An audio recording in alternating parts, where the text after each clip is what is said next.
ஸ்கூலுக்கு ஆஃபீஸ்க்கெல்லாம் எல்லாரையும் அனுப்பிச்சி விட்டுட்டு ரிலாக்ஸாக கொஞ்ச நேரம் ஃபோன் நோண்டலான்னு வந்து உட்காந்துருக்கீங்களா? நீங்கள்லாம் என்ன கொடுத்து விட்டீங்க? நான் என்ன கொடுத்து விட்டேன்னு காட்டட்டா? டீ போட்டு வச்சுருந்தேன். ஃபஸ்ட்டு வேலையே அதுதானே. பாதாம் ஊற போட்டிருந்தேன், தோலை உரித்து எடுத்தாச்சு. அதையெல்லாம் பாட்டிலில் போட்டு கொடுத்துட வேண்டியதான். அப்படியே நம்மளும் ஒரு 2-3 வாய்க்குள்ளே போட்டுக்கணும்.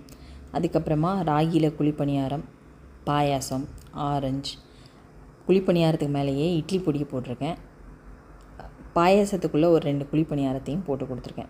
இப்படி ஒவ்வொருத்தரையாக பசங்களுக்கெல்லாம் பேக் பண்ணி பஸ் ஏற்றி விட்டுட்டு அறக்க பறக்க திரும்பியும் மறுபடியும் ஓடி வந்து ஹஸ்பண்டோட லஞ்ச் பாக்ஸுக்கு ஆரஞ்சு ஜூஸ் போட்டு பாட்டிலை நிறச்சாச்சு. அதுக்கப்புறமா ஃப்ரெஷ்ஷாக காலையிலே குடிச்சிடணும்னு சொல்லி ஞாபகமும் படுத்தியாச்சு. கருணக்கிழங்கு பொரியல் மாதிரி வச்சுருக்கேன், கூட்டு மாதிரி வச்சுருக்கேன்.